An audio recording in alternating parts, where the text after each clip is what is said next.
Blessed be the name of Lord Jesus Christ. आइए हम आज का सत्र प्रारंभ करें, उसकी आराधना करते हुए उसके चरणों में आकर बैठें। हालेलुया,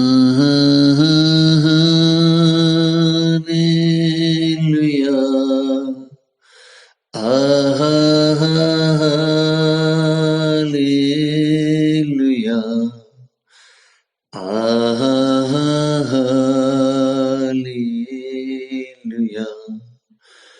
आमीन, हालेलुया,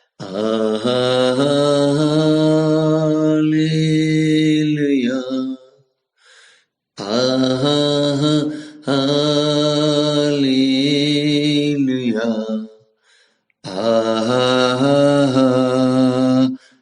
हालेलुया, आमीन। Wonderful Holy Spirit, I love you, I praise you, I adore you, I worship you, I dedicate my spirit, soul, body to your authority. Thank you so much for being with me, in me, and upon me. Holy Spirit, you are so precious, so gracious to me. Thank you that you are my senior partner. Thank you that I am in you and you are in me. प्रभु मैं और तू एक हैं। धन्यवाद पवित्र आत्मा, धन्यवाद पवित्र आत्मा, धन्यवाद हो प्रभु जी। आज के सत्र पर आपकी आशीष हो, जबकि आपके चुने हुए लोग जिनको आप अपनी प्रेरिताई बुलाहट में लाए हैं प्रभु जी, प्रभु उन सब के ऊपर आपका आत्मा मंडलाए। Holy Spirit, prepare us and make us what you want to be. We commit every student into your hand. Thank you Lord, thank you Jesus, thank you so much. Thank you for your love, Lord. In Jesus' mighty name we pray. Amen. Amen. हम लोग लगभग किनारे पे आते जा रहे हैं और ये लास्ट 2 दिन मैं आपको बताना चाहूँगा कि मैच्योरिटी ऑफ अपोस्टल, यानी एक जो प्रेरित है वो सिद्ध प्रेरित क्या है, उसके अंदर क्या खासियत, क्या बातें होना बहुत ज़रूरी है ना। हम लोगों ने देखा कि प्रेरिताई अभिषेक में सेवा करने के लिए मुझे अपने को कैसे ट्रेंड करना है, क्या काम है एक प्रेरित की सेवकाई के, लेकिन एक प्रेरित मैच्योरिटी में कैसे आता है, परिपक्वता में कैसे आता है और उस सिद्धता में कैसे आता है। उसके लिए कुछ बातें हैं जो समझनी है कि मेरे अंदर मेरे भेजने वाले का स्वभाव, उसका चरित्र भरपूरी के साथ होना है ना। हमारा फोकस जो है उसके चरित्र पर बने रहना है।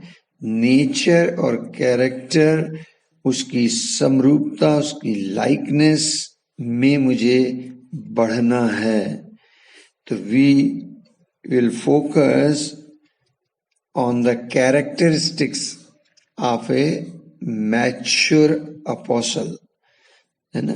उसकी कैरेक्टरिस्टिक्स क्या होंगी, उसके अंदर क्या गुणवत्ता होगी, क्या क्वालिटीज होनी चाहिए, क्योंकि apostles are the role model for other ministries।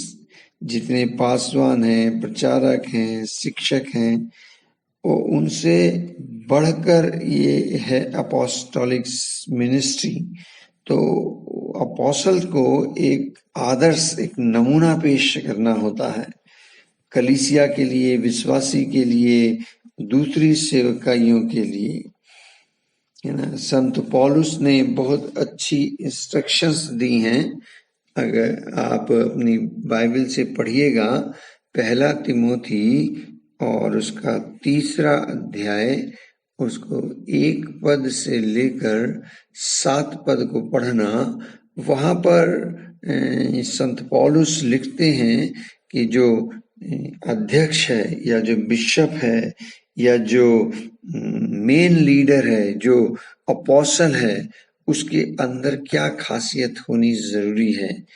वो भले काम की इच्छा रखता हो। उसके अंदर सबसे पहली बात ये होनी है कि वो भले काम की इच्छा रखता हो और वो अध्यक्ष निर्दोष होना चाहिए, एक ही पत्नी का पति हो, संयमी होना है, सुशील होना है, उसे सभ्य होना चाहिए और हॉस्पिटैलिटी बड़ी अच्छी करना जानता हो, यानी अतिथि सत्कार करने वाला और सिखाने में निपुण हो।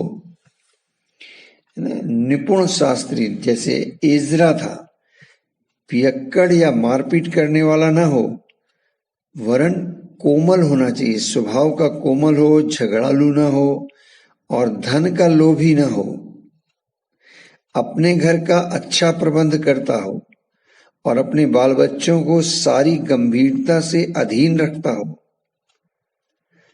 वो कहते हैं कि जब कोई अपने घर ही का प्रबंध करना नहीं जानता तो परमेश्वर की कलीसिया की रखवाली कैसे करेगा। फिर वो नया चेला नहीं होना चाहिए। ऐसा ना हो कि अभिमान करके शैतान का सा वो दंड पाए और बाहर वालों में भी उसका सुनाम हो, गुड रेपुटेशन हो, इन्फ्लुएंस अच्छा हो। दूसरे शब्दों में कहूं, बदनाम ना हो। ऐसा ना हो कि वो निंदित होकर शैतान के फंदे में फंस जाए। तीतुस की पुस्तक में भी लिखते हैं कि तीतुस पहला अध्याय अगर आप पढ़ें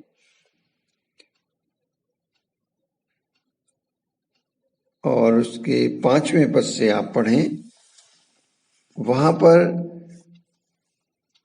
क्रेते में तीतुस को पौलुस छोड़कर जाते हैं और उसको हिदायत देते हैं कि तुम आगे यहाँ पर क्या क्या किस तरीके से कार्य करोगे। वो कहते हैं कि तू शेष बातों को अब तू सुधारना, जो मैंने समझाना सिखाना था मैंने समझाया, अब बाकी की बातों को तू सुधारना। जहां रेक्टिफिकेशन की जरूरत हो, करेक्शन की जरूरत हो, वहां तू करना। और देख, मेरी आज्ञा के अनुसार नगर नगर प्राचीनों को नियुक्त करना। Means now you have to appoint the apostles, you have to appoint the leaders, जो निर्दोष हों, एक ही पत्नी के पति हों, जिनके बच्चे विश्वासी हों, उनमें लुचपन और निरंकुशता न हो, क्योंकि अध्यक्ष को परमेश्वर का भंडारी होने के कारण निर्दोष होना चाहिए। हठी नहीं हो, जिद्दी ना हो, मनमानी करने वाला ना हो, क्रोधी ना हो, पियक्कड़ ना हो, मारपीट करने वाला ना हो, नीच कमाई का लोभी ना हो, पर अतिथि सत्कार करने वाला, भलाई का चाहने वाला, संयमी, न्यायी, पवित्र और अपनी ज्ञानेंद्रियों को, अपनी इंद्रियों को, जितेंद्रियों को सही इस्तेमाल करना जानता हो। वह विश्वास योग्य वचन पर जो धर्मोपदेश के अनुसार है स्थिर रहे, कि खरी शिक्षा से उपदेश दे और विरोधियों का मुंह भी बंद कर सके। निरंकुश, बकवादी, धोखा देने वाले, विशेषकर ऐसे लोगों का मुंह बंद करना उसे आना चाहिए।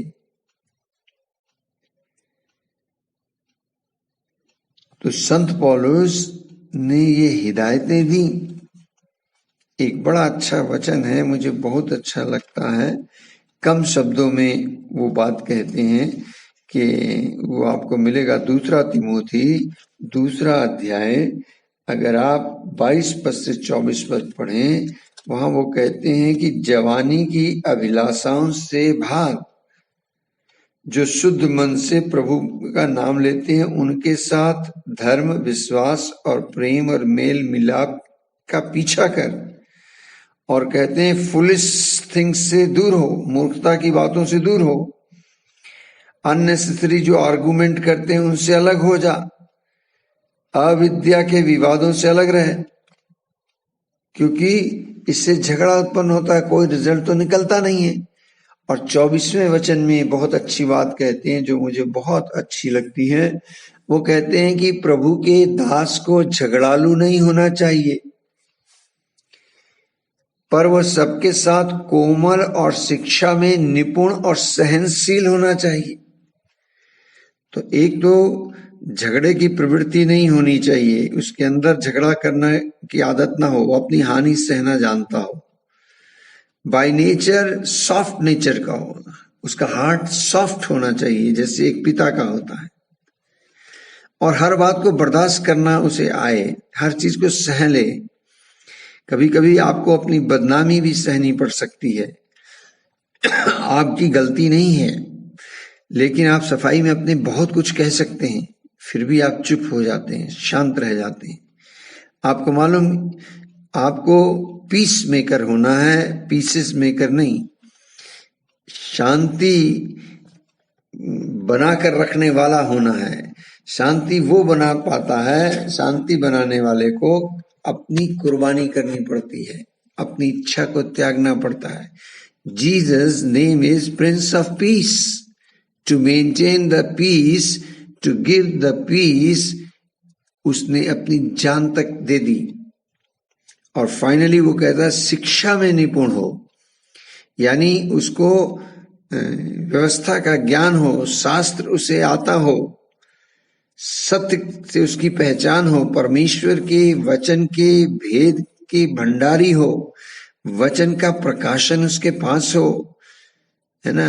मनुष्यों की बनाई हुई विधियां जो धर्मोपदेश कर सीखते सिखाते हैं वो नहीं, सत्य का ज्ञान हो, सत्य में निपुण हो, परमेश्वर का वचन सत्य है, सत्य की गहराई में वो उतरा हो, निपुण होना चाहिए, कुशल होना चाहिए, परफेक्ट होना चाहिए, और विरोधियों को नम्रता से समझाने की कला से आए।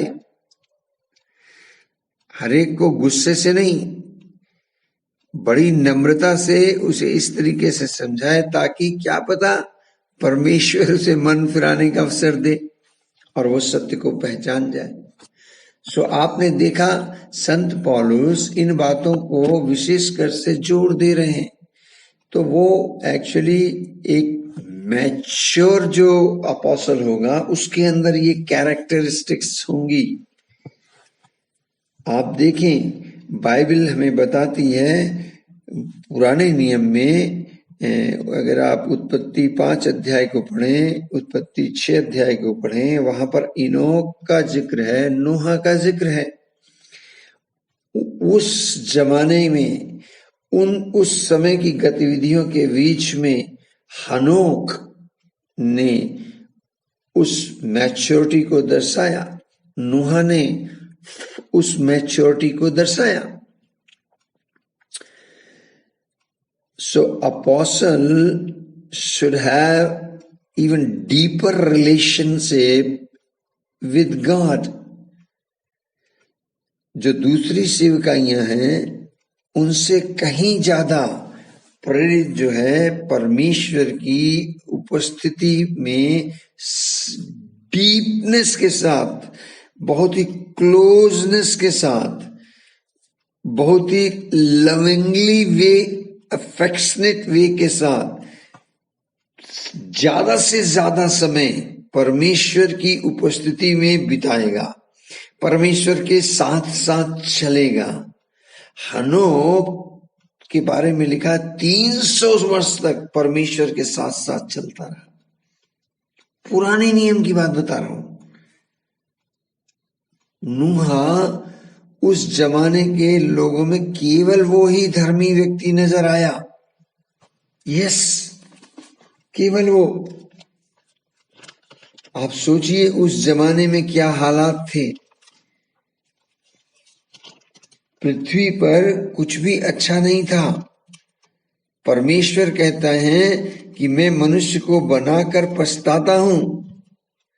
ऐसी कंडीशन में परमेश्वर ने जब निगाह डाली, उसे नूह धर्मी पुरुष दिखा जो उस समय के लोगों में खरा था।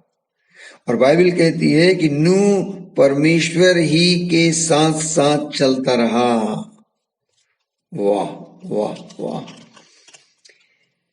उत्पत्ति 5:22 में लिखा है, हनोक 300 वर्ष तक परमेश्वर के साथ साथ चलता रहा। एक और बड़ी अच्छी बात है जो मुझे वो वचन बहुत पसंद है, उत्पत्ति 17 में मिलेगा आपको, कि जब अब्राहम 99 वर्ष का हो गया तो यहोवा परमपिता परमेश्वर ने उसे दर्शन दिया और कहा, मैं सर्वशक्तिमान ईश्वर हूं, मेरी उपस्थिति में चल और सिद्ध हो जा। वो मैच्योरिटी कैसे मिलती है?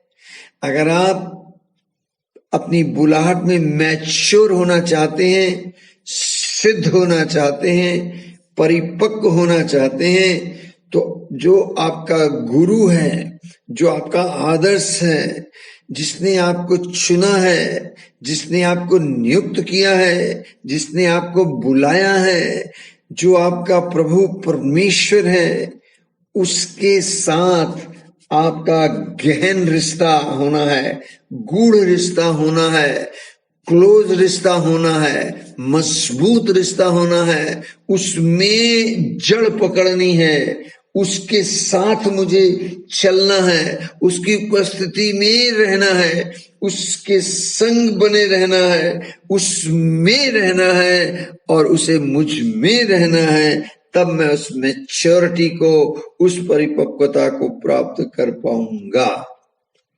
आप देखें, मूसा जो था वो एक दिन में हीरो नहीं बना। उसकी शुरुआत देखिए क्या थी।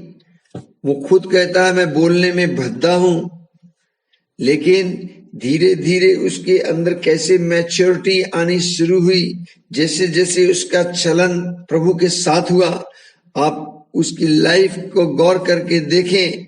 1-2 दिन नहीं, 40 इयर्स वो अंडर ट्रेनिंग में रहा। जीसस को देखें, 40 डेज उन्होंने पवित्र आत्मा के साथ समय बिताया, उपवास प्रार्थना के साथ। ये एक दिन में नहीं होता। मोसेस जो थे, उनकी जिंदगी का अधिकांश हिस्सा पहाड़ों पर बीत गया। वो पर्वत पर चढ़ जाते थे, एकांत स्थान पर चले जाते थे ताकि प्रभु की उस व्यवस्था को हासिल करें। और धन्यवाद हो कि प्रभु पिता परमेश्वर ने उसे 10 हुक्म व्यवस्था के रूप में दे दिए। मैं कहना क्या चाह रहा हूं कि the apostles live their lives in the presence of God to receive the new covenant revelation। अगर आप वचन का प्रकाशन और भेद की बातों को जानना चाहते हैं, प्राप्त करना चाहते हैं, तो जो अपोस्टल है उसको बिल्कुल उसके संग रहना है, मसीह के साथ all the time, 24/7 he has to be with him in his presence। आपकी फेलोशिप का लेवल, आपकी मिनिस्ट्री का लेवल बनता है। जिस लेवल पर आप प्रभु की उपस्थिति में, उसकी प्रेजेंस में, उसकी संगति में होते हैं, उसी लेवल पर आपकी सेवकाई दिखती है, चमकने लगती है। आमेन, आमेन, आमेन, आमेन। प्रारंभिक कलीसिया जब बनी, शुरुआती दौर के जो प्रेरित थे, अगर आप उनकी जिंदगियों को पढ़ें, स्टडी करें उनकी लाइफ को, आपको मालूम पड़ेगा कि वे लोग प्रभु यीशु मसीह के संग रहते हुए प्रार्थना में बहुत ही मैच्योर होने लगे। वो यीशु मसीह के प्रार्थनामय जीवन को देखते थे। जब मसीह इस धरती पर थे, उन्होंने मसीह से कहा कि हमें प्रार्थना करना सिखा। वे प्रार्थना में मैच्योरिटी को प्राप्त करना चाहते थे, क्योंकि वो प्रार्थना का इफेक्ट देखते थे, क्योंकि प्रार्थना के जीवन का असर देखते थे, क्योंकि वो मसीह के प्रार्थना करने के तौर तरीके से बहुत ज्यादा प्रभावित थे। वो देखते थे कि मसीह किस प्रकार पिता परमेश्वर से बातें करते हैं, जिस पिता ने उसे भेजा है उसके साथ बातें करते हैं। जब पवित्र आत्मा उनके ऊपर आया पेंटिकॉस्ट के रोज, उस दिन के बाद से प्रेरितों का जीवन में बहुत बड़ा बदलाव आया। और जब यीशु उनसे ये कह के गए कि तुम लोग यहीं ठहरना और होली स्पिरिट का इंतजार करना, तो वे लोग प्रभु की आज्ञा को मानते हुए सीधे ऊपर वाली कोठरी में चले गए और एक मन होकर वहां पर बैठ के प्रार्थना में लीन रहे। और यही कारण था कि पवित्र आत्मा जब उन पर उतरा तो सब लोग आत्मा से भर गए, और आत्मा से उनकी आत्मा जब कनेक्ट हुई तो उनकी प्रार्थना का जीवन में बहुत बड़ा बदलाव आ गया। They continued with the one accord in prayer and supplication. प्रेरितों ने प्रार्थना का जीवन को और वचन को पहला स्थान दिया। अगर आप ध्यान दें, प्रेरित जो थे वो रेगुलर डेली बेसिस पे अपने प्रार्थना के जीवन को, प्रार्थना के समय को मेंटेन करते थे, उसमें वो कॉम्प्रोमाइज नहीं करते थे। जब यीशु ने पहाड़ पर खड़े हुए स्वर्गारोहण के समय ये कहा कि तुम लोग यहाँ ठहरे रहना, पिता की प्रतिज्ञा की बाट जोना, बाइबल कहती है कि वे लोग ऊपर वाली कोठरी में जाकर इकट्ठे हुए। प्रार्थना के विषय में वो लोग एक साथ इकट्ठे हो गए, एक मन के हो गए, और उन्होंने वहां प्रार्थना में समय बिताया। बाइबल कहती है प्रेरित 1 अध्याय और उसके 14वें पद में के सब लोग, जिसमें कि चेले थे और भी दूसरे विश्वासी थे, स्त्रियां भी थीं, उसमें मरियम भी थी, जीसस की मदर मरियम भी थी, और अन्य भाई थे, सब एक चित्त होकर प्रार्थना में लगे रहे। ध्यान दें कि वे एक चित्त होकर प्रार्थना में लगे रहते थे। बाइबल बताती है 2 प्रेरित 1 पद में कि जब पेंटिकॉस्ट का दिन आया तो वे सब एक जगह इकट्ठे थे। तो एक जगह एक साथ इकट्ठे होकर वो प्रार्थना करते, कॉर्पोरेट प्रेयर। जब आप अकेले प्रार्थना करते हैं, मैं ये नहीं कह रहा अकेले प्रार्थना नहीं करना है, अकेले प्रार्थना करना है, अपना समय बिताना है, कि इंडिविजुअल वे में भी, पर्सनल वे में भी, पर्सन टू पर्सन, व्यक्तिगत रीति से भी प्रार्थना करनी है और कॉर्पोरेट रीति से भी प्रार्थना करनी है। मीन्स झुंड के साथ आपके पास एक टीम होना है, एटलीस्ट 2 या 3 लोग आपके पास होने चाहिए जिनके साथ आप बैठ के प्रार्थना करें। कॉर्पोरेट प्रार्थना से कॉर्पोरेट अनॉइंटिंग रिलीज होती है, उसमें अभिषेक महान होता है और बहुत सामर्थ्य के काम होते हैं। आप देखिए प्रेरित 2 अध्याय 42 पद में कि जब झुंड बना, पहला झुंड बना 3000 लोगों का, बाइबल कहती है कि वे प्रेरितों से शिक्षा पाने, संगति रखने, रोटी तोड़ने और प्रार्थना करने में लौलीन रहे। तो प्रेयर जो था वो शुरुआती दौर से ही उनके पास इंपॉर्टेंट चीज थी। प्रेरित 3 अध्याय 1 पद को देखिए, पतरस और यूहन्ना तीसरे पहर प्रार्थना के समय मंदिर जा रहे थे। तो प्रेयर जो था इनके लिए बहुत ही इम्पोर्टेंट और बहुत ही प्रेफरेंस वाली बात थी। ये महत्व से देते थे। जब विरोध इनका होने लगा, सेवकाई बढ़ने लगी, प्रेरितों का विरोध होना शुरू हुआ, तो आप पढ़िएगा प्रेरित 4 अध्याय उसके 23 पद से, और मैं चाहूंगा 31 तक पढ़ जाना। आपको मालूम होगा कि वहां पर जब वे छूटकर साथियों के पास आते हैं और ये सुनकर कि भाई उन्होंने एक चित्त होकर ऊंचे शब्द से परमेश्वर से कहा है, स्वामी तू वही है जिसने स्वर्ग और पृथ्वी और समुद्र को बनाया। तूने पवित्र आत्मा के द्वारा अपने सेवक हमारे पिता दाऊद के मुख से कहा कि अन्य जाति ये हुल्लड़ क्यों मचाया, देश देश के लोग क्यों व्यर्थ बातें सोचते हैं, प्रभु और उसके मसीह के विरोध में ये लोग क्यों राजा लोग, हाकिम लोग, अगुए लोग खड़े हो गए हैं।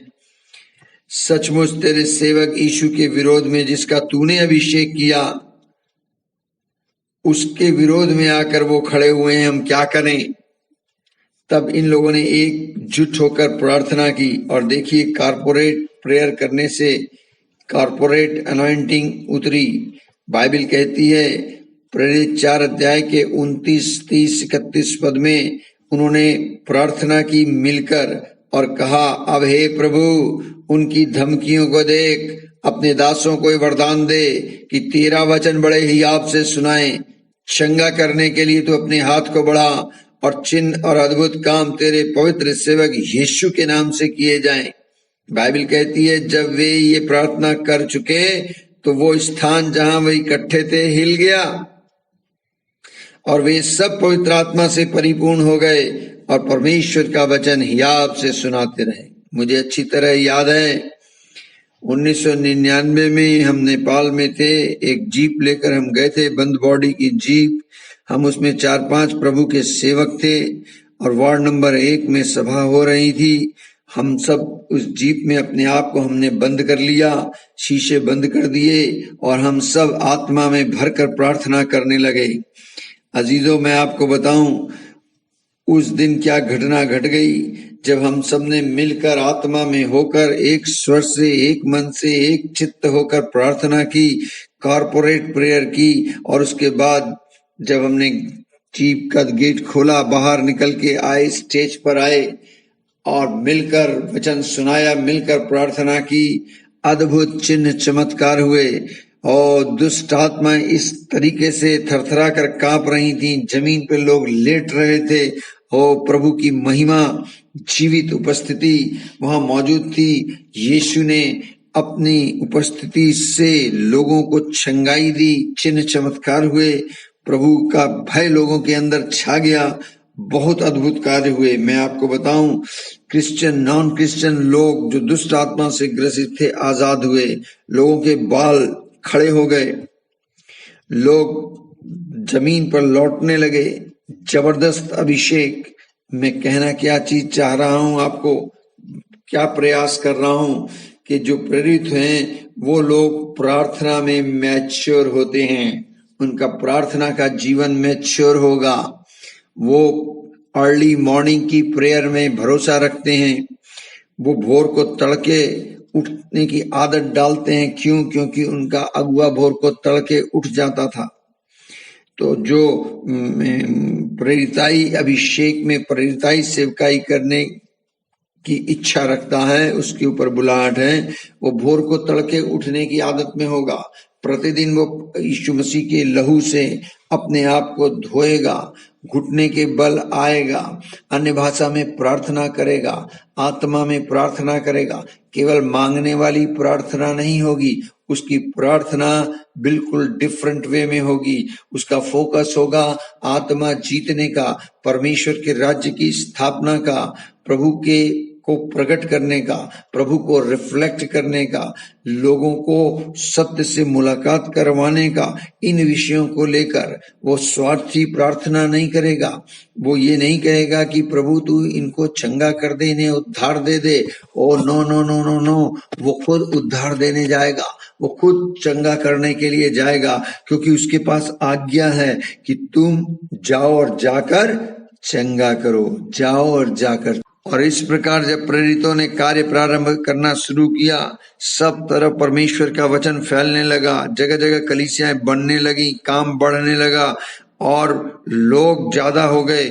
उन सबको देखना, कंट्रोल करना, उनकी बातों को सुनना, उनको मैनेज करना, एडमिनिस्ट्रेट करना बहुत कठिन होने लगा। लोग इनके पास शिकायतें लेकर आने लगे, कुड़कुड़ाने लगे। 6वां अध्याय प्रेरित का जब प्रारंभ हो गया तो फिर इन लोगों ने क्या बातें कही। इन्होंने कहा कि भाई अब चेलों की संख्या बहुत ज्यादा हो गई है, सब लोग कुड़कुड़ा रहे हैं, क्यों उनकी सेवकाई में उनके लोगों की, उनके परिवारों की सुधि नहीं ली जा रही। कंप्लेनिंग ज्यादा होने लगी, मर्मरिंग ज्यादा होने लगी, शिकायत ज्यादा होने लगी। तो फिर इन लोगों ने निर्णय किया, भाई जो सेवा का काम है, खाने पिलाने की सेवा है, वो हम नहीं करेंगे, क्योंकि हमारा प्रेफरेंस जो है, हमारी प्रायोरिटी जो है वो है कि हम प्रार्थना करें और वचन की सेवकाई को करें। प्रेरितों ने ये निर्णय लिया कि हम अपना जीवन प्रार्थना में और परमेश्वर के वचन की सेवकाई में लगाएंगे। इतना ही नहीं, अगर आप गौर से पढ़ें, वहां लिखा है कि उन्होंने एक टीम बनाई और 7 लोगों की टीम में ऐसे लोगों को चुन लिया जो पवित्र आत्मा से और बुद्धि से और विश्वास से परिपूर्ण थे, और उनको ये सारी जिम्मेदारियां दे दी और उन्होंने कहा कि हम तो प्रार्थना और वचन की सेवा में लगे रहेंगे। Just imagine my dear, look the lifestyle of the early apostles. On one side they were constantly walking with God and meditating on his word. On the other side they were continuously ministering the word to the multitude. This is the secret of their miracle ministry. This is the secret of their miracle harvest ministry. एक तरफ वचन और प्रार्थना में समय बिता रहे हैं, उस पर मनन कर रहे हैं, चिंतन कर रहे हैं, अध्ययन कर रहे हैं। दूसरी तरफ वचन की सेवकाई कर रहे हैं पवित्र आत्मा की सामर्थ्य में होकर।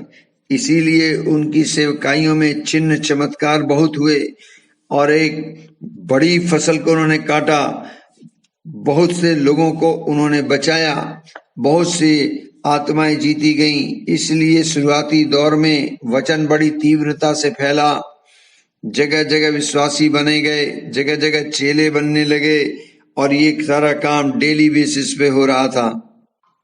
पतरस प्रेरित के जीवन को देखिए, वो प्रार्थना का जीवन इतना जबरदस्त था, इतना ज्यादा वो प्रार्थना में लीन रहते थे, इतना ज्यादा पवित्र आत्मा के साथ उनकी फेलोशिप और संगति थी, इतना ज्यादा उनका होली स्पिरिट के साथ कम्युनियन था, कम्युनिकेशन था, और वो उसके साथ सहभागिता रखते थे कि वो बात भी करते थे। जैसे ही वचन सुनाने लगते थे, पवित्र आत्मा लोगों के ऊपर छा जाता था। आप पढ़िए प्रेरित 9 अध्याय और 10वां अध्याय, आपको मालूम पड़ेगा किस प्रकार से पीटर के मिनिस्ट्री में ये सब होने लगा। पतरस अन्य जाति कोर्नेलियस के घर जब बुलाए गए, वो वचन बोल ही रहे थे कि पवित्र आत्मा लोगों पर छा गया। पौलुस की जिंदगी को देखें, वो प्रार्थना को कितना ज्यादा महत्व देते हैं। हमारे लिए एक आदर्श, एक नमूना वो छोड़ के गए। उनके अंदर एक जेन्युइन लव था चर्चेस के लिए, लोगों के लिए। जहां जहां वो जाते थे, सेवा करते थे, कलीसियां स्थापित करते थे, चेले नियुक्त करते थे, उनके लिए घर में आकर वापस उनके लिए प्रार्थनाएं किया करते थे। उन्होंने सालों साल प्रार्थनाएं की और प्रार्थना का जीवन का नमूना उन्होंने पेश किया। वो खुद कहते हैं, मैं तुम सबसे बढ़कर आत्मा में प्रार्थना करता हूं, तुम सबसे ज्यादा मैं प्रार्थना करता हूं। उन्होंने उपवास और प्रार्थना के जीवन का एक नमूना पेश किया। जब उनकी मुलाकात प्रभु यीशु मसीह से हुई, जब ज्योति चमकी, जब उन्होंने यीशु की आवाज को सुना, लिखा है कि उपवास प्रार्थना का उनका जीवन बन गया। He received the new covenant revelation directly from the head of the church. वो खुद कहते हैं गलेशियन 1 अध्याय, अगर आप गलतियों की पुस्तक उसके पहले अध्याय को पढ़ेंगे और पढ़िएगा, मैं समझता हूं 15वें पद से पढ़िएगा। वो कहते हैं कि परमेश्वर की जिसने मेरी माता के गर्भ से मुझे ठहराया है और अपने अनुग्रह से मुझे बुलाया है, जब उसकी इच्छा हुई तो उसने अपने पुत्र को मुझ में प्रकट किया कि मैं उसके सुसमाचार को सुनाऊं। तो न मैं मांस से न लहू से सलाह ली, न यरूशलेम को उनके पास गया जो मुझसे पहले प्रेरित थे, परंतु मैं अरब देश को चला गया और वहां से दमिश्क को लौटा। वो कहते हैं कि मेरे पास जो ये प्रकाशन आया है वो सीधे मसीह की ओर से आया है। वो कहते हैं कि मैंने जो बातें तुम्हें बताई, जो वचन मैं तुम्हें सुना रहा हूं, जो सुसमाचार मैं तुम्हें सुनाता हूं, वो मनुष्य का नहीं, क्योंकि वो मुझे मनुष्य की ओर से नहीं पहुंचा और न मुझे सिखाया गया, पर यीशु मसीह के प्रकाशन से मुझे मिला है। जो व्यक्ति प्रभु की उपस्थिति में समय बिताता है ज्यादा से ज्यादा, जो आत्मा के साथ, पवित्र आत्मा के साथ समय बिताता है ज्यादा से ज्यादा, वो वचन और प्रार्थना में मैच्योरिटी को प्राप्त करने लगता है। उसके पास प्रकाशन सीधे आने लगते हैं, होली स्पिरिट डायरेक्ट उसको लीड करने लगता है। यीशु ने पहले ही कह दिया था यूहन्ना 14:26 में, जब पवित्र आत्मा आएगा तो वो तुमको सारी बातें स्मरण दिलाएगा, मेरी बातों में से लेकर तुमको सब बताएगा। हालेलुया। पौलुस जहां भी जाते घुटने के बल का उनका जीवन था, वो घुटनों के ऊपर ज्यादा भरोसा रखते थे। जो व्यक्ति घुटने के बल बैठना सीखता है, जो घुटने पे बल आना सीख लेता है, वो अपने पैरों पर खड़ा हो सकता है। पौलुस हमारे सम्मुख बहुत अच्छा एक नमूना पेश करते हैं। अगर आप उनका 11वें अध्याय को पढ़ेंगे तो वो बताते हैं, 16 पद से आगे पढ़ना तो आपको पता चलेगा कि संत पौलुस की सफरिंग के बारे में, संत पौलुस के हार्ड लेबर के बारे में। Because of the grace of Jesus Christ, वो कहते हैं कि मैं सब कुछ सहता चला गया। वहां एक पूरी लिस्ट है, उसे पढ़िएगा। और अंत में वो ये कहते हैं कि मैं अन्य बातों को छोड़कर, जिसका वर्णन मैं नहीं करता, सब कलीसियाओं की चिंता प्रतिदिन मुझे दबाती है। Why he was suffering, why he was doing the hard labor, why he was spending his time at the knee, why he is spending time in the presence of the Lord more and more. Why? Because he has the genuine love. सच्चा प्यार था विश्वासियों से, सच्चा प्यार था कलीसिया से। और वो कहते हैं कि कलीसिया की मैं चिंता करता हूँ, कलीसिया की चिंता प्रतिदिन मुझे दबाती है, इसलिए वो सारे कष्टों को सहने को तैयार हो जाते हैं, सारे दुखों को सहने को तैयार हैं, सारे कठिन परिश्रम को करने को तैयार हैं। इस कठिन परिश्रम में वो मैच्योरिटी को प्राप्त करते हैं। उनकी प्रार्थना का जीवन और निखरने लगता है, उनका वचन के साथ मनन करने का जो समय है वो और निखरने लगता है, वो पूरी रीति से उसके लिए समर्पित होने लगते हैं। बाइबल कहती है he thanked his God upon every remembrance of his churches. आप पढ़िएगा 1 कुरिन्थियों 1:4, फिलिपियों 1:6, 1 Thessalonian 1 chapter verse 2, 2 Thessalonian chapter 1 verse 3। Bible कहती है कि he even prayed that his churches should get the revelation of his teaching। वो तो यहां तक प्रार्थना करते हैं कि कहते हैं प्रभु इनकी आंखें ज्योतिर्मय हो जाएं, इनको प्रकाशन की आत्मा मिले, ताकि इनकी आंखें खुलें और जो शिक्षाएं आपने मुझे दी मैंने उन्हें इनको सौंपा है उसको ये मनन चिंतन करें। वो अपनी कलीसियाओं के लिए नए नए जहां झुंड स्थापित किए उनके लिए लगातार प्रार्थना का जीवन जीते रहे। इफिसियों 3 अध्याय 14 से 21 पढ़िए और वो कहते हैं वहां पर कि मैं इसी कारण उस पिता के सामने घुटने टेकता हूं जिससे स्वर्ग और पृथ्वी पर हर एक घराने का नाम रखा जाता है कि वो अपनी महिमा के धन के अनुसार तुमको ये दान दे कि तुम उसके आत्मा से अपने भीतरी मनुष्य में सामर्थ पाकर बलवंत हो जाओ और विश्वास के द्वारा मसीह तुम्हारे हृदय में बसे कि तुम प्रेम में जड़ पकड़कर नींव डालकर सब पवित्र लोगों के साथ भली भांति समझने की शक्ति पाओ। उसकी चौड़ाई और लंबाई, ऊंचाई और गहराई कितनी है और मसीह के उस प्रेम को जान सको जो ज्ञान से परे है। Beyond their knowledge. संसार के ज्ञान से आप परमेश्वर के प्रेम को हासिल नहीं कर सकते। तुम परमेश्वर की सारी भरपूरी तक परिपूर्ण हो जाओ। वो कलीसिया के लिए इस प्रकार से प्रार्थना करते हैं। रबालिहा नहक बरीदलेहे निबी शिखरोदलो नहक बरा सबेरही दली नहक बरे खिरम्बरोदलो नहंदरी दली न खाली नहक बरे दिलेहे बिना। वो कहते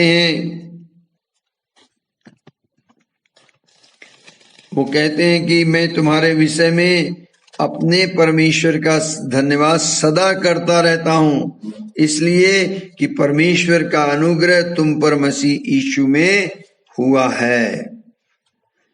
बाइबल बताती है फिलिपियों की पुस्तक में उन्होंने किस प्रकार से कलीसियाओं के लिए प्रार्थना की। वो कहते हैं 6 पद में, मुझे आश्चर्य होता है जिसने तुम्हें मसीह के अनुग्रह में बुलाया है उससे तुम इतनी जल्दी फिरकर और ही प्रकार के सुसमाचार को सुनने के लिए झुक गए।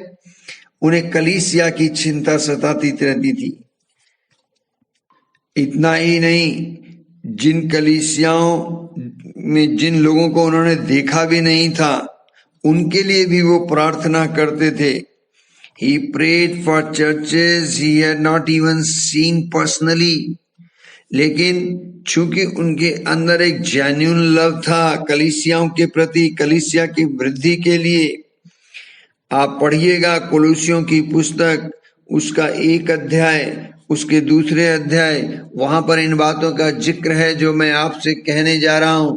वो कहते हैं कि जिस दिन से ये सुना है मैं तुम्हारे लिए प्रार्थना और विनती करना नहीं छोड़ता कि तुम सारे आत्मिक ज्ञान और समझ सहित परमेश्वर की इच्छा की पहचान में परिपूर्ण हो जाओ। वो अपने लिए प्रार्थना में समय नहीं दे रहे, वो कलीसिया की चिंता उन्हें सता रही है। वो कहते हैं तुम्हारा चाल चलन प्रभु के योग्य हो, वो सब प्रकार से प्रसन्न हो, तुम में हर प्रकार के भले कामों का फल लगे, तुम परमेश्वर की पहचान में बढ़ते जाओ, उसकी महिमा की शक्ति के अनुसार सब प्रकार की सामर्थ्य से बलवंत होते जाओ, यहाँ तक कि आनंद के साथ हर प्रकार से धीरज और सहनशीलता दिखा सको। वो कहते हैं कि मैं ये चाहता हूं कि तुम जान लो कि तुम्हारे और उनके लिए जो लौदकिया में हैं और उन सब के लिए जिन्होंने मेरा शारीरिक मुंह नहीं देखा मैं कैसे परिश्रम करता हूं। तो वो परिश्रम जो किसमें करते थे, घुटनों के बल आकर प्रभु के साथ समय बिताकर अपनी इच्छा अपने आराम को त्याग करके वो अपना समय प्रार्थना में अपने विश्वासियों, अपने कलीसिया के लोगों के लिए जिनको वो देखे भी नहीं है, जिनका चेहरा भी उन्हें नहीं मालूम, नाम भी नहीं मालूम, उनके लिए प्रार्थना करते हैं। आज देखिए इवन पास्टर भी अपनी कलीसिया के लिए इस प्रकार से प्रार्थना नहीं करते। अगर हम अपने लोगों के लिए हम उनसे नहीं मिल पा रहे तो क्या हुआ, लेकिन आप उनके लिए प्रार्थना करें। आत्मिक दुनिया में, आत्मा में आप उनको विजिट कर सकते हैं। मेरे पास इसका अनुभव है। मैं आत्मा में कई बार कई लोगों के घर पहुंच गया। मैंने उनको देखा, मैंने डायरी में नोट कर लिया उनकी ड्रेस क्या थी, पहनावा क्या था, और एग्जैक्ट वो बात सही निकलती थी। आप आत्मा में आप उनको टच कर सकते हैं, बात कर सकते हैं, अपना मैसेज उनको दे सकते हैं, वो सुन लेंगे आत्मा में। वो ऐसा इसलिए करते हैं ताकि उनके मन में शांति हो, वे प्रेम में आपस में गठे रहें, वे पूरी समझ का सारा धन प्राप्त करें और मसीह को पहचाने, परमेश्वर पिता के भेद को, अर्थात जो मसीह है उसको पहचाने। मसीह जो है परमेश्वर का भेद है। Jesus Christ is the mystery of God, जिसमें बुद्धि और ज्ञान के भंडार छिपे हैं। उसको आप समझने, उसको पहचाने कि वो कौन है। उन्होंने इतना जबरदस्त प्रकाशन पाया कि उन्होंने प्रार्थना करने का तरीका ही बदल गया। आप देखें, वो इतनी मैच्योरिटी हासिल करी, उन्होंने इतनी परिपक्वता और सिद्धता प्रार्थना में हासिल कर ली कि वो अब ये नहीं कहते कि प्रभु मुझे तू अपनी बुद्धि से परिपूर्ण कर दे, प्रभु मुझे अपनी पवित्रता दे दे, प्रभु मुझे अपनी समझ दे, मेरे अपना उद्धार दे।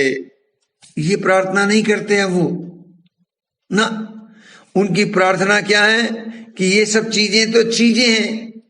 जब वो जो मैच्योर आदमी नहीं है उसके लिए बुद्धि प्राप्त करना एक चीज को प्राप्त करना है, लेकिन जब ये मैच्योरिटी में आ गए तो इनके लिए बुद्धि क्या बन गई? ये कहते हैं कि यीशु ही मेरे लिए बुद्धि है।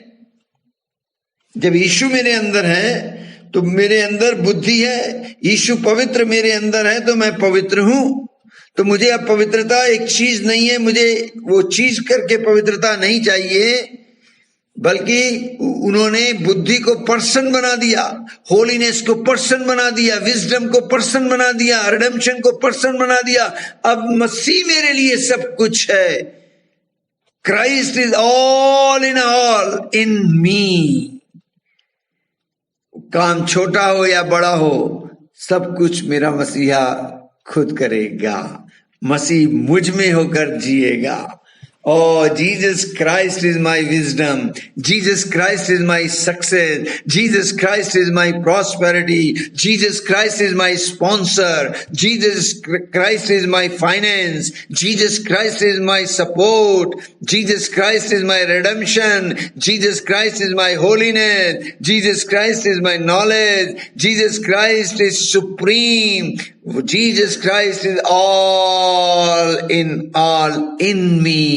वो मेरे लिए सब कुछ है। वो मेरा चरवाहा है, वो मेरे लिए जीवता है, वो मेरा स्वामी है, मेरा गुरु है, मेरा मालिक है, मेरा प्रभु है, मेरा भेजने वाला है, मेरा बपतिस्मा देने वाला है। वही जीवन की रोटी है, वही स्वर्ग से रोटी है जो आई है, वही परमेश्वर का वचन है, वही द्वार है, वही सत्य है, वही विश्वास योग्य है, वही आमीन है। हालेलुया। सी, उनकी प्रार्थना धन्यवाद के रूप में बदल गई है, प्रेज में कन्वर्ट हो चुकी है। मैं आपको बताऊं, जितना समय आप बिताएंगे पवित्र आत्मा के साथ, आप प्रार्थना में इतना मैच्योर होते जाएंगे कि prayer room thanks giving room बन जाएगा, प्रेयर रूम प्रेजिंग रूम बन जाएगा, प्रेयर रूम वर्शिप रूम बन जाएगा। You will come out from your room in that maturity, and people will see you then. They will see Christ in you. You will reflect Jesus. You will reveal Jesus, and you will represent Jesus. Hallelujah. मेरा निवेदन है, आप अपने संगी साथियों के लिए, अपने सहकर्मियों के लिए, जो आपके साथ सेवा करते हैं, जो आपके असिस्टेंट हैं, जो आपके अगुए हैं, उनके लिए प्रार्थना जरूर करें। अपने झुंड के लिए प्रार्थना जरूर करें। वो लोग जो आपको मुसीबत के समय सहायता करते हैं, काउंसलिंग करते हैं, सहयोग करते हैं, अपने हाथों को बढ़ाते हैं, दान देते हैं, ऑफरिंग भेजते हैं, अपने मुंह का निवाला दे देते हैं, ऐसे लोगों के लिए श्योरली प्रार्थना करें, उन्हें जरूर याद करें, जरूर याद करें। मैं अक्सर जब खाना खाता हूं, मेरे दिल से आंसुओं के साथ ये दुआ निकलती है कि जिनके वसीले से मुझे भोजन मिल रहा है। मेरा कोई रोजगार नहीं है, मेरी कोई सपोर्ट नहीं है, मेरी कोई सैलरी नहीं है, बिजनेस नहीं है, खेती नहीं है। दूसरे शब्दों में, संसारिक शब्दों में कहूं तो मैं बेरोजगार व्यक्ति हूं, लेकिन प्रभु का आत्मा मेरे लिए हर चीज मुहैया कराता है। लोग अपने मुंह का निवाला मुझे भेज देते हैं, मेहनत करते हैं, तनख्वाह पाते हैं, अपनी तनख्वाह में से मुझे भेज देते हैं, और उन भेजे हुए ऑफरिंग डोनेशन से मैं अपना किचन चलाता हूं, खाना खा पाता हूं। मुझे ट्रैवल करना होता है, मैं कहाँ जाऊं, कैसे जाऊं, मैं पेट्रोल कैसे कहां से बियर करूं, मुझे लोगों से टेलीफोन पर बात करनी है, रिचार्ज कहां से करूं, who will pay, from where. और ये ऐसा नहीं कि पहली तारीख को मुझे मिलेगा तो मैं ऐसा कर पाऊंगा। मेरा फोकस प्रभु की उपस्थिति में, प्रभु के चरणों में, प्रभु के वचन में, प्रभु के साथ प्रार्थना में, आत्मा के साथ संगति सहभागिता में, और सब चीज अद्भुत रीति से चलती आ रही है। ये ऐसा नहीं कि लॉकडाउन में ही हुआ है। 17 अप्रैल 1994 को मैंने अपना जीवन प्रभु को दिया। मुझे घर छोड़ना पड़ा, खाली हाथ में घर से बाहर निकला, ना मेरे हाथ में कुछ, ना मेरी जेब में कुछ। मैं रेलवे स्टेशन के प्लेटफॉर्म पर 3 दिन 3 रात सोया। ऐसी मेरी शुरुआत हुई, और ऐसे ही मैं आज तक चलता आ रहा हूं। ऐसा नहीं कि मुझे कम मिला, मुझे बहुत मिला है। प्रभु ने बहुत आशीष दी, मैं उसका शुक्रगुजार हूं। मैं अक्सर शुक्रगुजारी करता हूं इस बात को लेकर,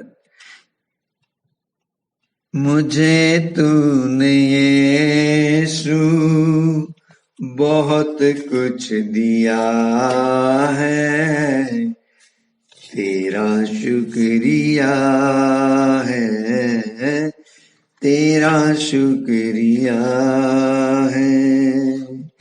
मुझे तूने यीशु बहुत कुछ दिया है, तेरा शुक्रिया है, तेरा शुक्रिया है।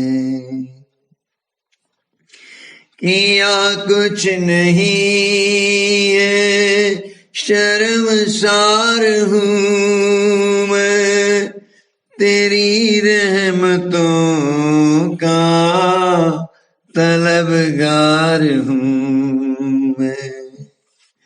किया कुछ नहीं है, शर्मसार हूँ मैं, तेरी रहमतों का तलबगार हूँ मैं। दिया कुछ नहीं, बस लिया ही लिया है, तेरा शुक्रिया है, तेरा शुक्रिया है।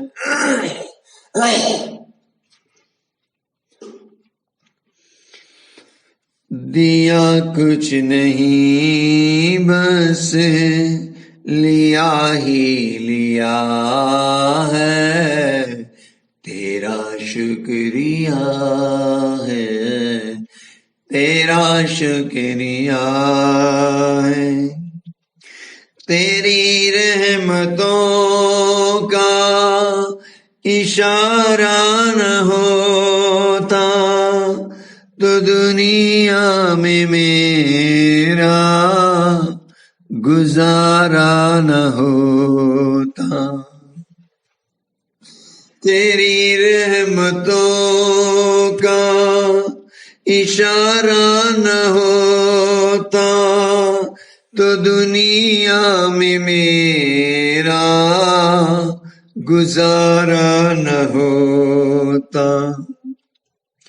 उसे क्या कमी जो तेरा हो गया है, उसे क्या कमी जो तेरा हो गया है।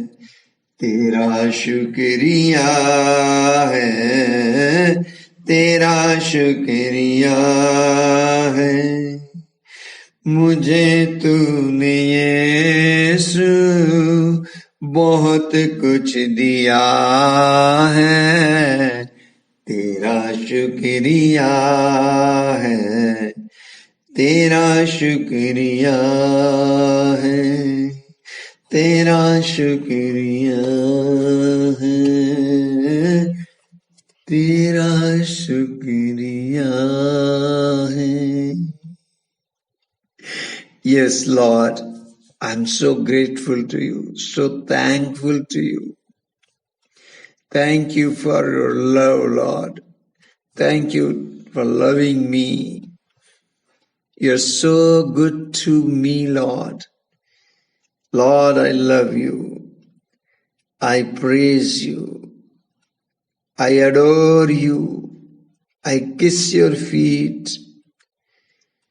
You are great, Almighty. Thank you. You are in my life. Thank you so much, Jesus. Thank you so much. Beloved, you are going to be work as apostle. I believe the calling of apostolic anointing is upon you. You are called to be apostle. Listen very carefully. Your primary ministry is to stay in and enjoy the presence of God. आपकी जो primary ministry है, शुरुआती सेवकाई है, वो ये है कि आप परमेश्वर की उपस्थिति में रहें, उसकी उपस्थिति का आनंद उठाएं, उससे कम्युनिकेशन का आनंद उठाएं, उसके वचन को मनन चिंतन करें। राबालीन हकबरीद लोहोलो लुबो सबरीद लिहान हकबरेद लीन खी। No matter how big your problem is, your prayer life must be your top priority. You have to give your time to spend with the Lord. That will be your priority. That will be your priority. Yes, the Holy Spirit is calling you back into the victorious prayer life. Are you ready to rededicate your life for prayer? क्या आप तैयार हैं? क्या आप अपने आप को प्रेरितों से ज्यादा बिजी महसूस करते हैं? क्या आपको प्रेरितों से ज्यादा जिम्मेदारियां हैं?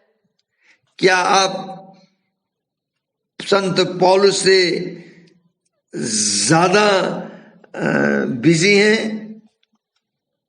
क्या आपके पास क्राइस्ट से ज्यादा बड़ी सेवकाई है? क्या आप मूसा से ज्यादा बड़ी भीड़ को लीड करते हैं? आप देखिए, इन लोगों के पास जिम्मेदारियां, काम, भीड़ इतने ज्यादा थे, लेकिन इन्होंने अपनी प्रेयर लाइफ को मेंटेन करके रखा। इन्होंने प्रायोरिटी दी। Why not you? Why not me? मैंने अपने इस छोटे से मसीही जीवन में,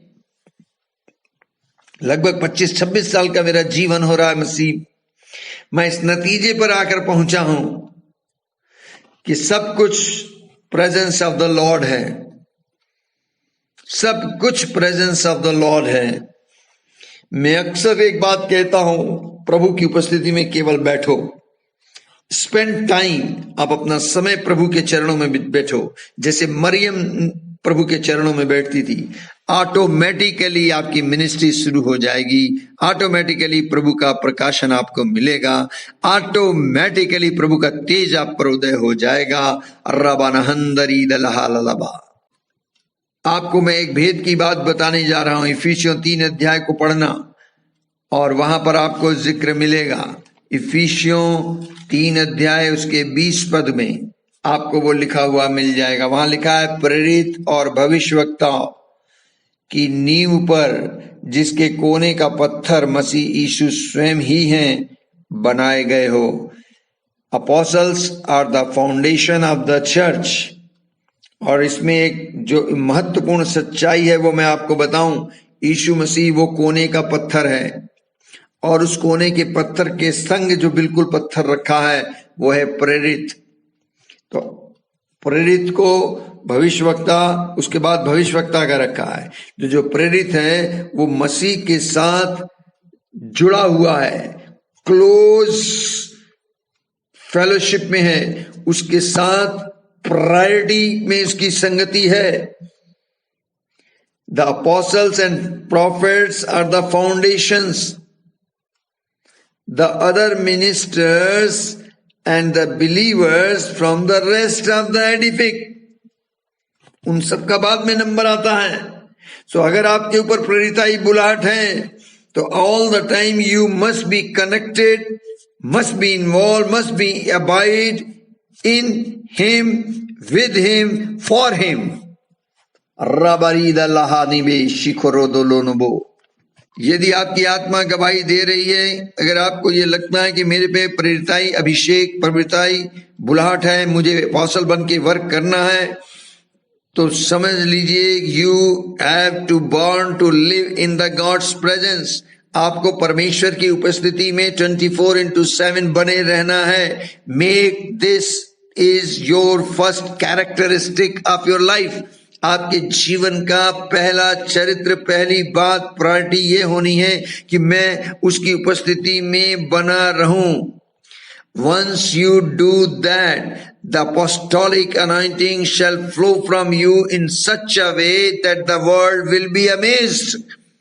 अगर आप केवल प्रभु की उपस्थिति में बने रहते हैं तो ये संसार गवाही देगा। वो आपको, आपकी सेवा को, आपके कार्यों को, आपकी वचन की सेवकाई को सुनकर हैरान हो जाएगा। आपको किसी थियोलॉजिकल कॉलेज में जाकर स्टडी करने की आवश्यकता नहीं रहेगी, क्योंकि पवित्र आत्मा स्वयं आपका शिक्षक होगा। आमीन, आमीन। दूसरी चीज कि जो अपोस्टल हैं वो एक तरफ तो प्रार्थना में मैच्योर होगा, दूसरी तरफ परमेश्वर के वचन के प्रकाशन में मैच्योरिटी को प्राप्त करेगा। Mature apostles are well grounded in the word of God. जो प्रेरित होगा, जो सिद्धता को प्राप्त किया होगा, उसकी जड़ें परमेश्वर की वचन की गहराई में होंगी।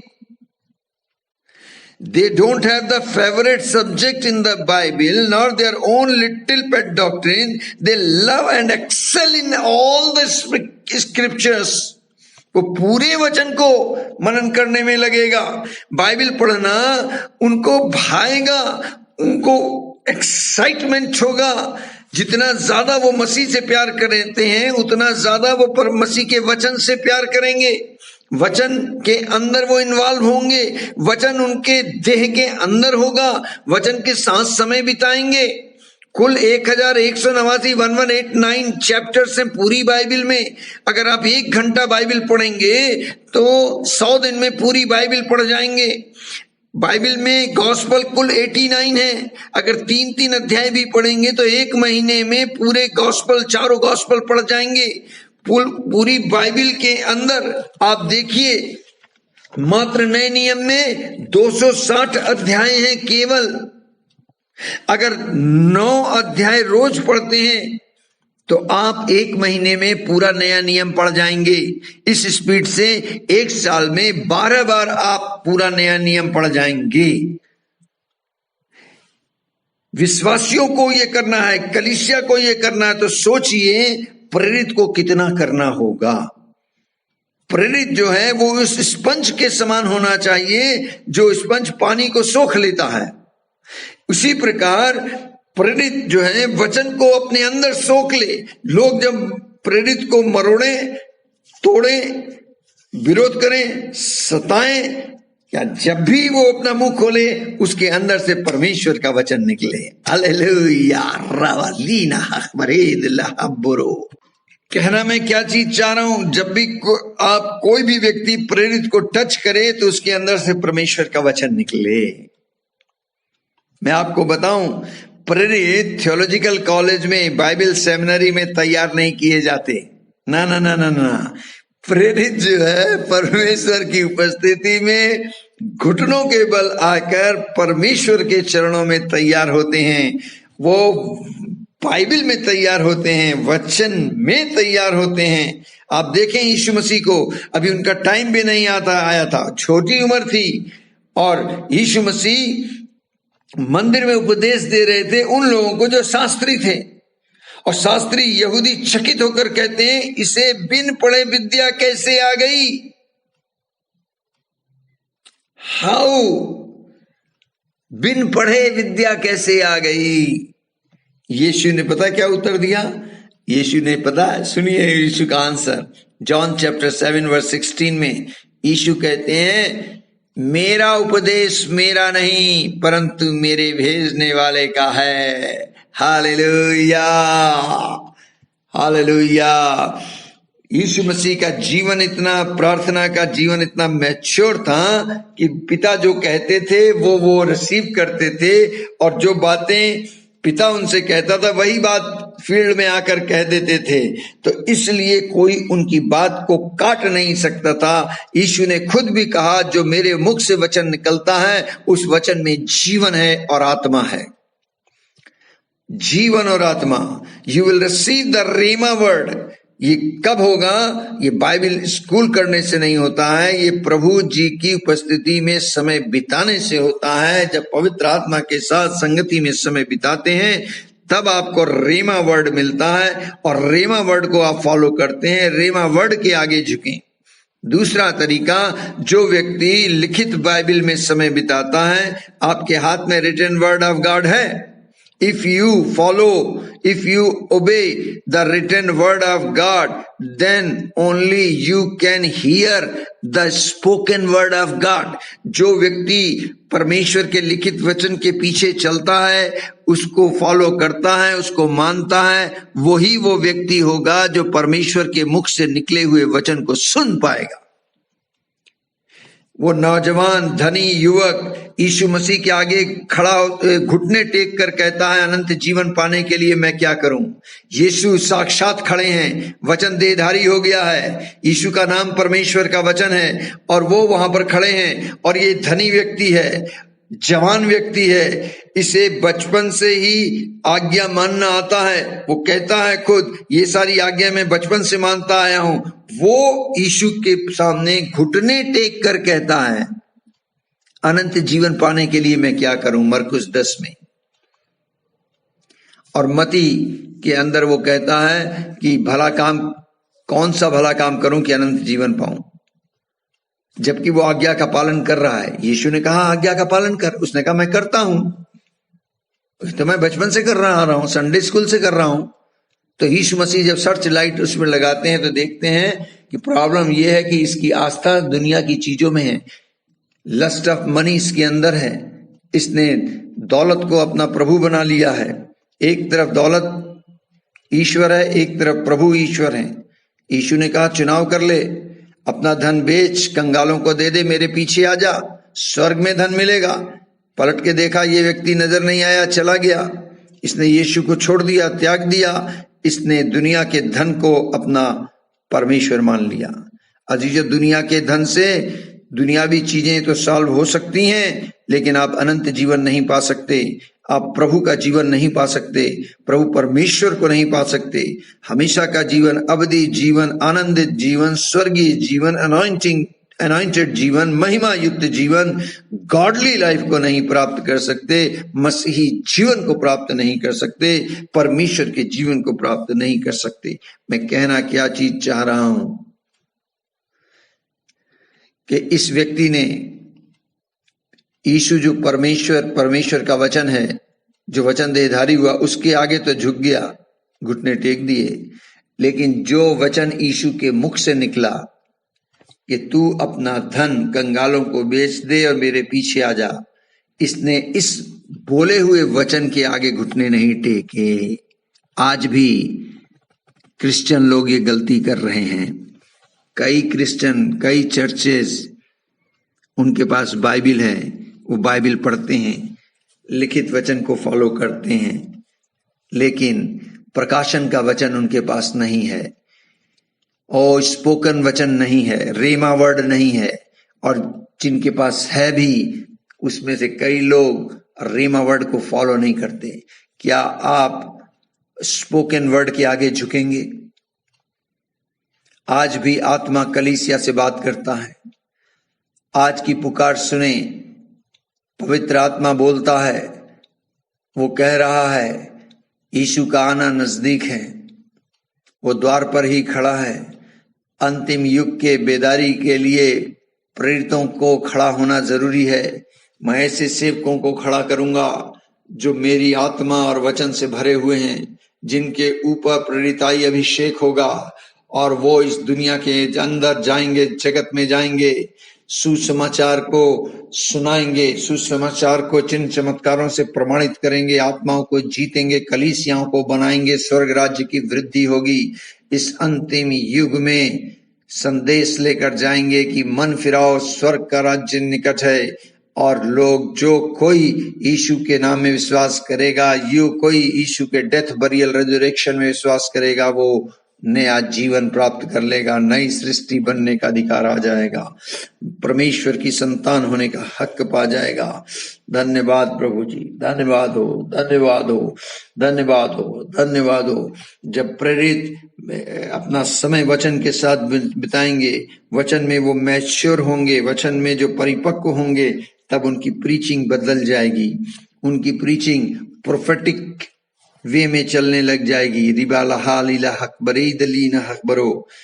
Yes, the apostle became prophet when they preached their message in the maturity of the word. Apostle did not merely have the Bible knowledge.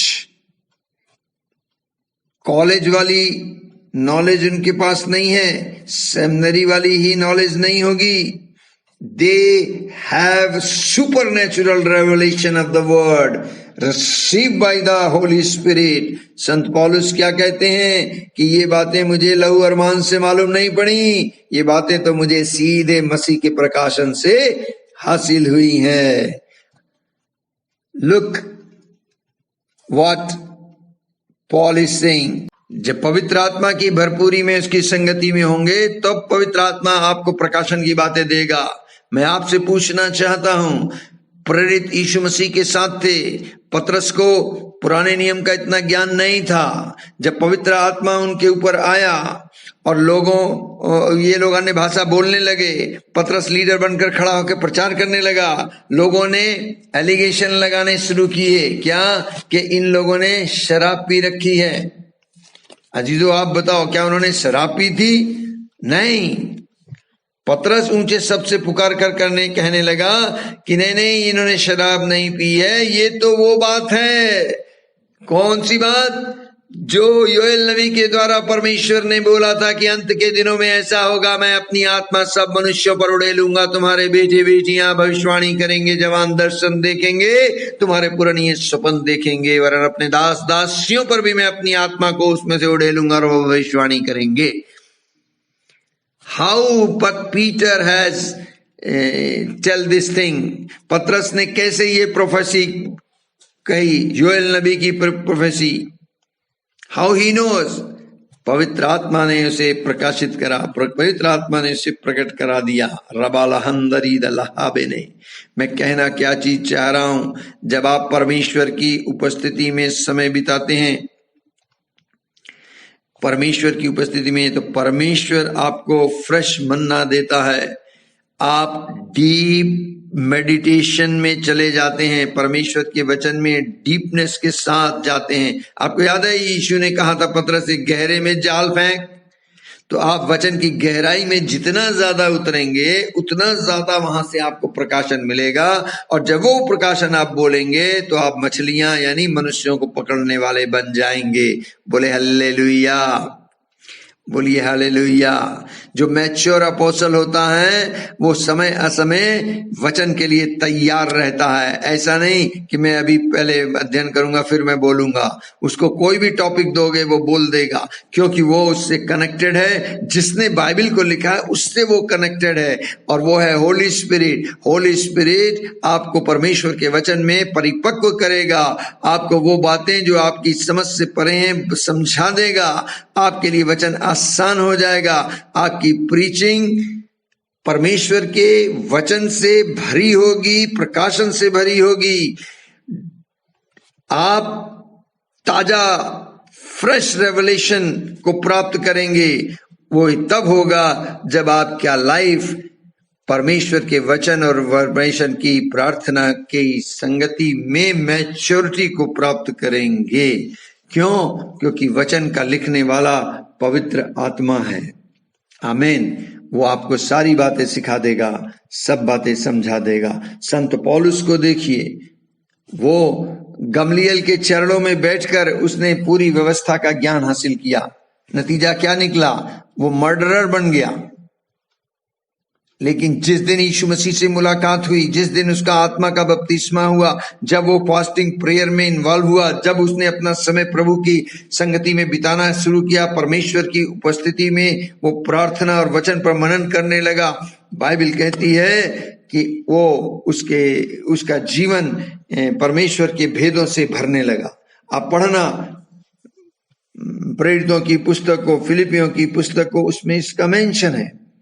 गलतियों की पुस्तक को पढ़िएगा, उसमें सब जिक्र है कि पौलुस का जीवन इस तरीके से बदला। और देखिए उसने सबसे ज्यादा पुस्तकें लिख दी, सबसे ज्यादा नए टेस्टमेंट की चर्च के लिए निर्देश, कलीसियाओं में, विश्वासियों में, सब जगह उसने किताबें लिख दी, पत्रियां लिखी, और जिसका हम लोग अध्ययन आज करते हैं। कई लोग उसके नाम से स्कूल कॉलेजेस बनवा दे रहे हैं अब। तो पौलुस को ये सब रेवलेशन कैसे हुआ? क्योंकि उसने प्रार्थना के जीवन को, उसने परमेश्वर के वचन के जीवन को मैच्योरिटी हासिल करी, है ना। प्रेरित जो है रोल मॉडल में भी मैच्योर होना है, अपने आप को एक नमूना बना के दिखाना है, एक आदर्श बन के दिखाना है। संत पौलुस कहते हैं कि मैं तुम्हारे लिए एक नमूना बन गया हूं, तुम मेरी सी चाल चलो। आप कह सकते हैं ये बात? वो कहते हैं मेरी सी चाल चलो जैसी मैं मसीह की चाल चलता हूं। यीशु ने क्या कहा? जो मुझे देखता पिता को देखता है।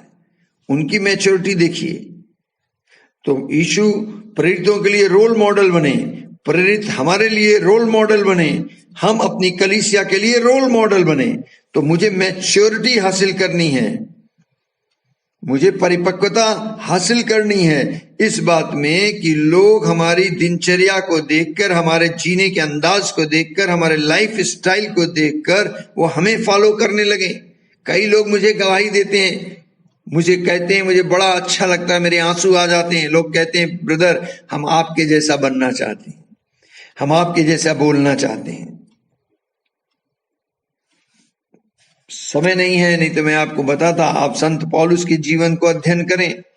अगर मौका मिल गया, मुझे टाइम मिल गया, तो मैं थोड़ा बहुत नेक्स्ट सेशन में पॉल्स की लाइफ के बारे में बताऊंगा।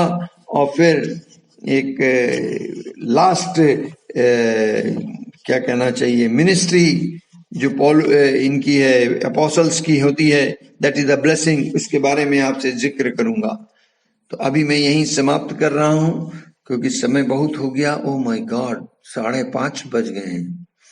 मैं मालूम 2 बजे का उठा हुआ हूं। मैंने अपनी प्रार्थना, अपना समय प्रभु की उपस्थिति में बिताया। उसके बाद मुझे बाइबल अपनी स्टडी करनी होती है।